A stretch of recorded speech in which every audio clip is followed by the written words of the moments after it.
나태주 시인의 풀꽃이라는 시를 한 번쯤은 들어보셨을 것입니다. 짧은 시입니다. 자세히 보아야 예쁘다. 오래 보아야 사랑스럽다. 너도 그렇다. 참 짧지만 함축적인 의미를 많이 담고 있죠. 보잘것없는 잡초를 보면서 그 평범함 속에 담겨있는 아름다움을 노래한 시입니다. 우리나라의 잡초학으로 독일에서 박사학위를 받고 1984년부터 2012년까지 고려대학교 환경생태공학부에서 가르쳤던 강병화 교수님이 계십니다. 이분은 30여 년간 풀을 연구하기 위해서 전국 방방곡곡을 다 다녔고, 그래서 1700종 7,000여 점의 종자를 채취하였습니다. 작년에는 대한민국 환경대상을 수상하게 됐죠. 수많은 잡초를 채취하면서 이분이 만나고 난 다음에 결론은 세상에 잡초라는 것은 없다는 겁니다. 다 의미가 있고 그만한 가치를 갖고 있다는 겁니다. 그분이 쓴 글 중에 이런 글이 있습니다. 엄밀한 의미에서 잡초는 없다.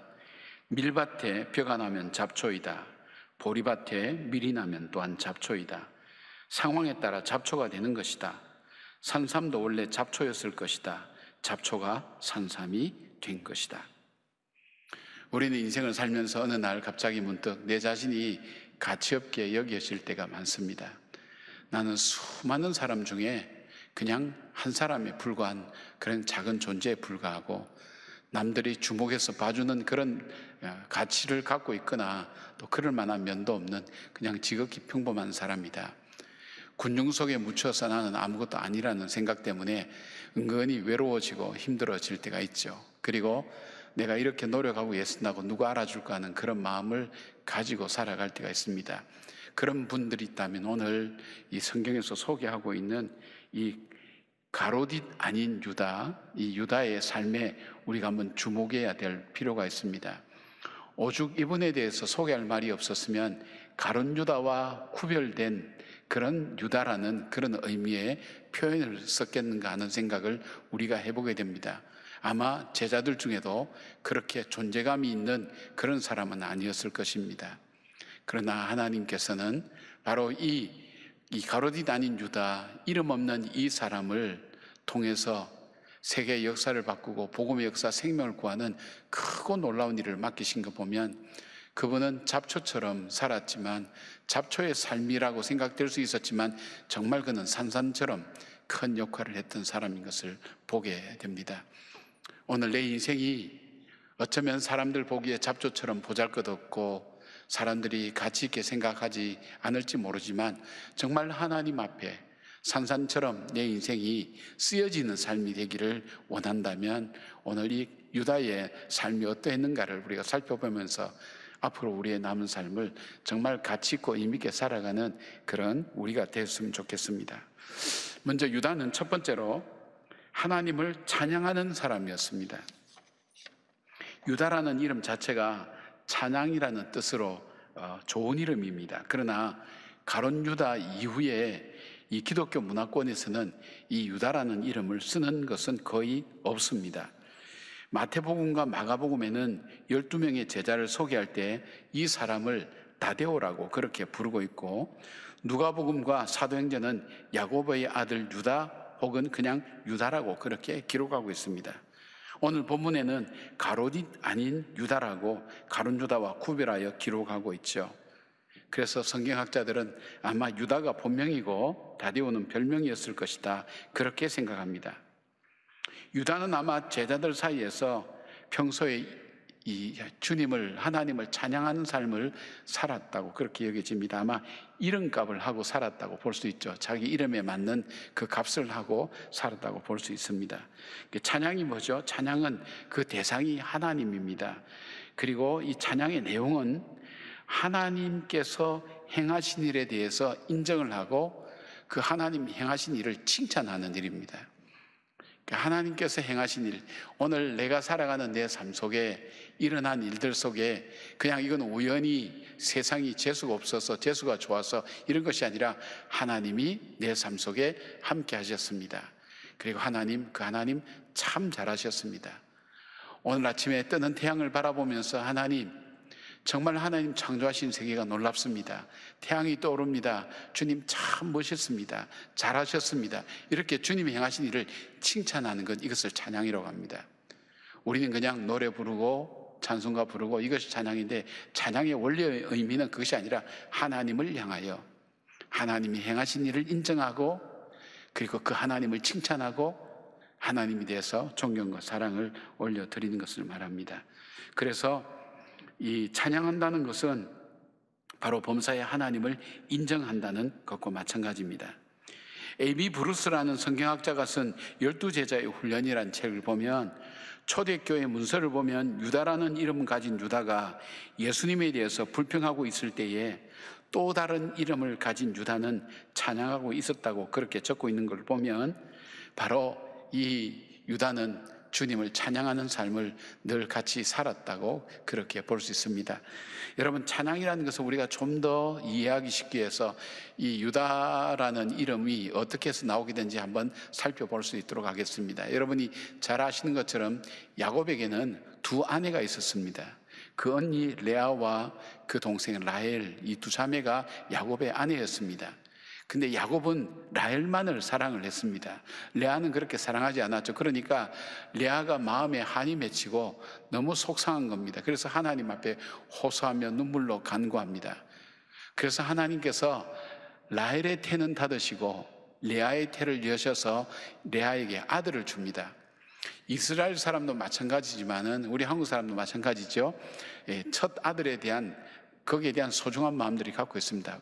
하나님께서 나에게 첫 아들을 주셨다. 그래서 이 첫째 아이 이름을 루벤, 보라, 아들이라 이렇게 이름을 지었어요. 근데 이 하나님께서 나에게 이 아들을 주셨으니까 저 야곱은 나에게로 이제 돌아올 거야, 나를 사랑할 거야 했지만, 야곱은 여전히 라헬만을 사랑했습니다. 슬프죠, 외롭죠. 그래서 하나님 앞에 또 호소합니다. 그런데 하나님께서 이번에 두 번째도 아들을 주셨습니다. 그래서 두 번째 아들 이름은 시므온이라고 지었습니다. 그 의미는 뭐냐면 들으셨다. 하나님께서 내 기도를 들으셨다. 응답하셨다. 내 안타까움을 아시고 계신다. 얼마나 마음에 기쁨과 감격이 있겠습니까? 하나님께서 들으셨으니까 이제 야곱은 나에게 돌아올 거다. 그런 마음을 가지고 살았습니다. 그런데 야곱의 마음은 라헬에게서 떠나지 않았습니다. 다시 외로워졌습니다. 더 슬퍼졌습니다. 더 깊은 좌절감이 그 마음속에 찾아오면서 하나님께 울면서 호소합니다. 그런데 하나님께서 바로 이 레아에게 아들을 또 허락해 줍니다. 세 번째 아들입니다. 우리나라 말에도 3-4번이면 완전수라 그러지 않습니까? 얼마나 기쁜지 모릅니다. 그래서 이 아이 이름을 레위라고 짓습니다. 그래서 레위라는 것은 연합했다라는 그런 뜻입니다. 내가 이 야곱과 연합했으니까 이제는 하나님께서 나에게 이 야곱을 돌려주실 거라고 그렇게 생각하고 믿었습니다. 그런데 야곱의 마음은 여전히 라헬에게 머물러 있었습니다. 아마 이전보다 더 큰 좌절과 절망감이 그 마음속에 찾아왔을 거예요.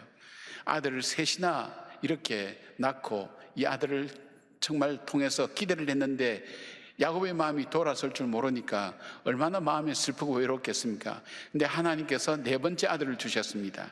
그런데 네 번째는 조금 달랐습니다. 바로 이 레아가 이 아이의 이름을 유다라고 짓습니다. 유다라는 이름은 찬송하다라는 의미입니다. 하나님을 찬송하는 것을 의미하죠. 왜 그 슬픔에 젖었던 레아가 네 번째 아들을 유다라고 지었을까요? 이 레아가 깨달은 것이 있습니다. 인생의 행복과 불행은 저 야곱이 나를 인정해주고 나를 사랑해주고 나를 귀하게 여겨주는 것에 달려있지 않구나. 내 인생에 있어서 정말 행복과 불행은, 기쁨은 전지전능하신 저 하나님께로부터 오는구나. 이것을 깨달았습니다. 그리고 자기에게 아들을 내시나 주신 그 하나님을 찬양하고 내 버려진 삶, 아무도 돌보지, 남편도 돌보지 않은 이 삶을 사랑하시고 돌아보신 그 하나님 은혜에 감사하며 그가 하나님 이름을 찬양합니다. 그래서 그 아들 이름을 유다라고 지었습니다. 그런데 놀랄만한 일들이 일어난 것이 있습니다. 유다는 12형제 중에 영적 장자가 됩니다. 그래서 이 유다의 자손을 통해서 메시아 대신 예수 그리스도가 오시게 되고, 그 다음에 믿음의 조상들이 묻히는 막벨라 굴에 야곱이 사랑했던 라헬이 묻힌 것이 아니라 이 레아가 묻히는 축복을 받았다는 것입니다. 사랑하는 여러분, 무엇입니까? 레아는 슬픔 중에 계속해서 하나님께 간구했는데, 그가 슬픔의 탄식의 이 기도와 간구 대신에 그가 하나님을 찬양했을 때 하나님은 그 인생을 점점 복 있는 인생으로 만들어 가시는 겁니다. 하나님을 찬양했더니 하나님께서 오히려 그를 존귀한 존재로 만드십니다. 그 삶을 더 복되게 만드십니다. 그래서 메시아를, 그 아들을, 그 유다 집과 하나님을 찬양하는 그 자녀를 통해서 메시아를 보내주시고 영적 장자로 삼으시고 레아를 바로 믿음의 조상들이 묻히는 막벨라 굴에 묻히게 하는 놀라운 하나님의 축복을 베풀어 주신 것입니다. 하나님을 찬양할 때 하나님께서 우리 인생을 이렇게 축복해 가시는 것입니다.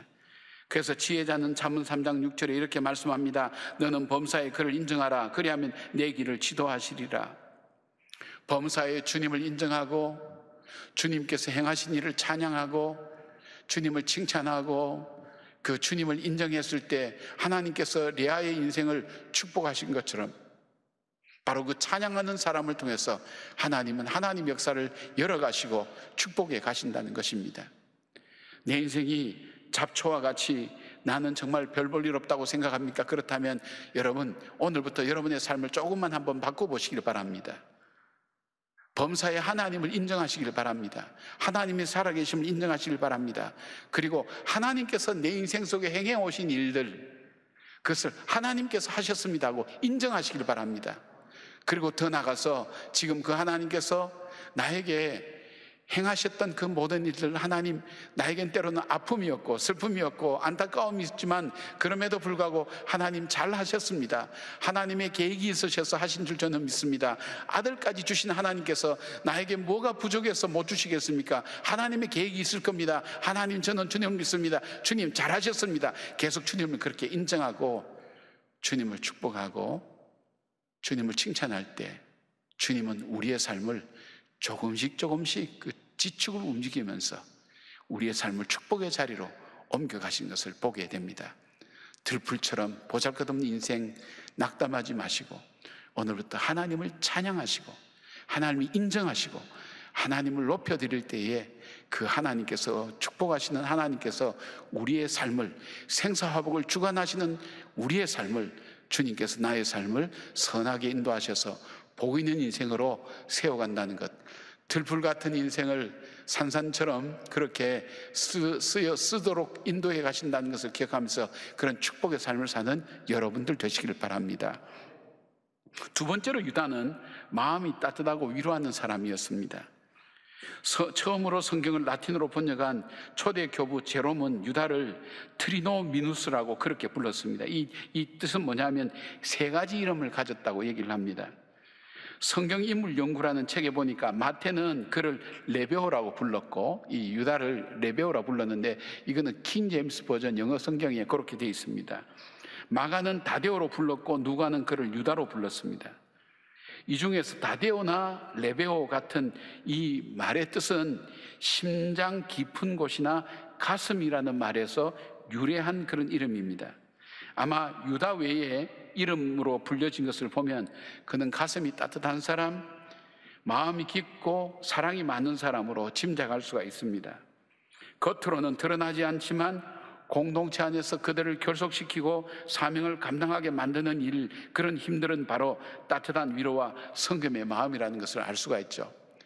여러분, 집에서도 그렇잖아요. 우리가 아내가 밥을 하더라도 당연히 할 일이지만 아이들과 남편이 참 고맙다고 맛있게 먹었다고 격려해 줄 때 어떤 마음이 생기냐면 그 일을 기쁨으로 하게 됩니다.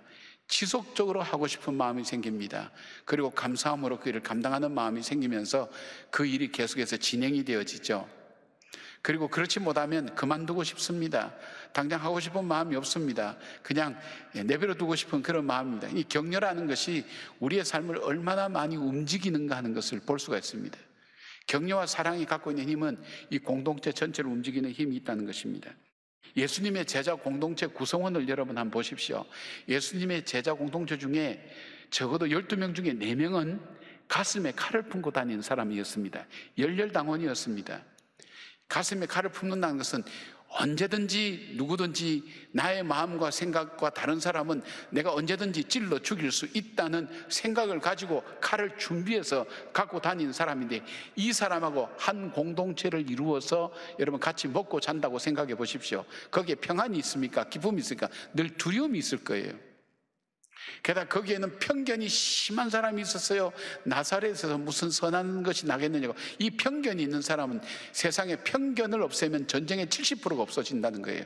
편견이 있는 사람은 공동체의 하나가 될 수가 없어요. 게다가 서로가 높은 사람 되려고 노력하는 사람들이 있습니다. 서로 높은 사람 되려고, 나를 주님의 좌편에 우편에 앉게 해달라고 얘기하는 권력욕이라 그럴까요? 명예욕이라 그럴까요? 그런 욕심을 가지고 있는 사람은 공동체에서 튀는 행동을 합니다. 하나가 될 수가 없습니다. 그리고 이해타산이 굉장히 밝은 사람이 있었습니다. 뭐든지 계산해서 현실적으로 판단해내는 사람, 빌립 같은 사람이 있었죠. 그리고 돈으로 모든 것을 계산하는 사람, 가룟유다 같은 사람, 속을 알 수 없는 사람이 그 속에 있었습니다. 여러분, 이것이 예수님의 제자 공동체입니다. 여러분 중에 아마 가정에서도 마찬가지지만, 여러분 사회 활동하면서, 그룹 활동하면서 정말 의심하고 부정적인 도마 같은 사람 한 사람 있으면 정말 괴롭습니다. 공동체가 하나가 안 됩니다. 자기 고집만 내세우고 자기 신념만 옳다고 생각하고 자기만 맞다고 얘기하는 사람이 있으면 흩어지고 안 됩니다. 이 공동체를 어떻게 예수님이 원하시는 그런 공동체로 만들 수 있었을까? 물론 예수님의 가르치심과 이적과 기적이 있지만, 바로 이 말씀 속에서 볼 때 바로 이 유다라는 이 사람이 보이지 않게 사람들의 마음을, 서로 제자들 마음을 격려하고 위로하고 다독거리고, 그리고 다시금 주의 길이 무엇인지를 보게 만드는, 그것을 하나 되게 만드는 힘이, 바로 이 따뜻한 힘이 바로 이 유다 속에 있었지 않는가 생각을 해봅니다. 여러분, 교회를 세워나가는 사람이 누굽니까? 좋은 목사님, 좋은 리더를 만나는 것도 참 중요한 일입니다.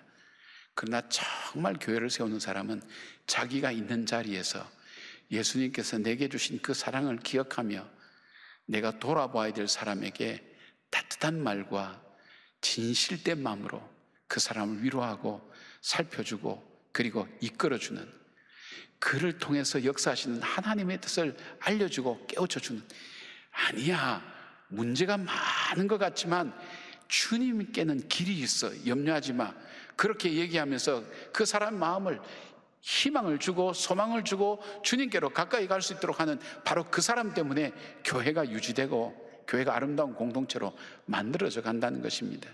남들이 알아주든 알지 못하든 묵묵하게 1만 성도 그 교회 나와서 같이 1시간 동안 교회를 위하여, 이 나라를 위하여 기도하는 그 사람들, 예배를 위하여 금식하며, 남들이 알아주든 알아주지 않든 금식하며 하나님 앞에 이 예배가 복된 예배가 되도록 하는 그 사람들, 바로 그런 사람들이 교회를 세워나가고 교회를 유지시켜 나가고 교회를 이어갑니다. 이름은 없죠. 하나님은 기억하고 계신다는 겁니다. 하나님은 존귀하고 귀하게 쓰신다는 것입니다. 바로 유다가 그런 사람이었습니다. 바로 잡초 같은 그 인생을 통해서 하나님께서 존귀하고 귀하게 쓸 수 있는 사람이 어떤 사람일까요? 용기와 격려와 희망과 생명을 줄 아는 사람, 그 사람을 통해서 주님을 사용하셔서 역사하신다는 거예요.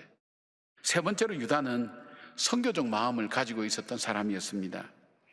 레바오, 다데오, 유다라는 이름을 가진 제자가 나타난 곳은 단 한 차례 오늘 이 본문 요한복음밖에는 없습니다. 예수님께서 다락방에서 십자가에 잡히시긴 전날 고별 강연을 하실 때입니다. 예수님께서 14장 21절에 나의 계명을 지키는 자라야 나를 사랑하는 자니, 나를 사랑하는 자는 내 아버지께 사랑을 받을 것이요 나도 그를 사랑하여 그에게 나를 나타내리라 말씀하실 때, 가롯인 아닌 유다가 22절을 이렇게 질문합니다. 가롯인 아닌 유다가 이르되 주여 어찌하여 우리에게는 나타내시고 세상에는 아니하려 하시나이까? 이 질문의 뜻은 무엇입니까? 그토록 메시아 되시는 주님께서 왜 우리에게만 알려주시고 이 세상 사람들에게는 이 사실을 알리려고 하지 않습니까? 라는 질문입니다. 주님, 예수 그리스도께서 메시아 되시는 것 참 구세주 되시고 구원주 되시고 생명 되시고 소망 되시고 방패 되시고 요새 되시는 그 놀라운 그 주님, 이 백성이 모두 갈급해하고 있지 않습니까? 인생 자체가 슬픔과 고통이 가득한 이 세상 속에 참된 희망을 찾아볼 수 없는 이곳에 참 희망이 되시고 참 구원해 주신 바로 그 주님, 그 주님을 우리에게는 보여주시는데 왜 이 세상에는 나타내려고 하지 않습니까? 이 질문 아닙니까? 얼마나 안타까운 마음이 있습니까? 그리고 이 복음이 나만의 복음이 아니라 이것을 필요로 하는 다른 사람에게도 전해져야 될 메시지라고 그렇게 지금 질문하고 있는 겁니다. 주님께서 대답하시죠. 나를 사랑하고 내 사랑 안에 거하면 나를 볼 수 있고 나를 전할 수 있다고 말씀합니다. 이 말씀을 따라서 유다는 정말 주님을 사랑했던 사람이라고 그렇게 전해지고 있습니다. 그리고 그는 마지막까지 이 복음이 나만의 복음이 아니라 바로 이 복음을 기다리는 수많은 사람의 복음이 되는 그 간절함을 가지고 그는 이 복음을 증거했다고 그렇게 얘기하고 있습니다.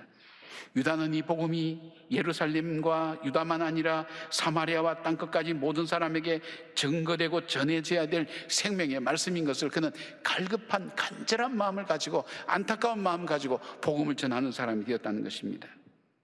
그 당시에는 이 선교라는 이 개념이 없었어요. 전도라는 것도 없었어요.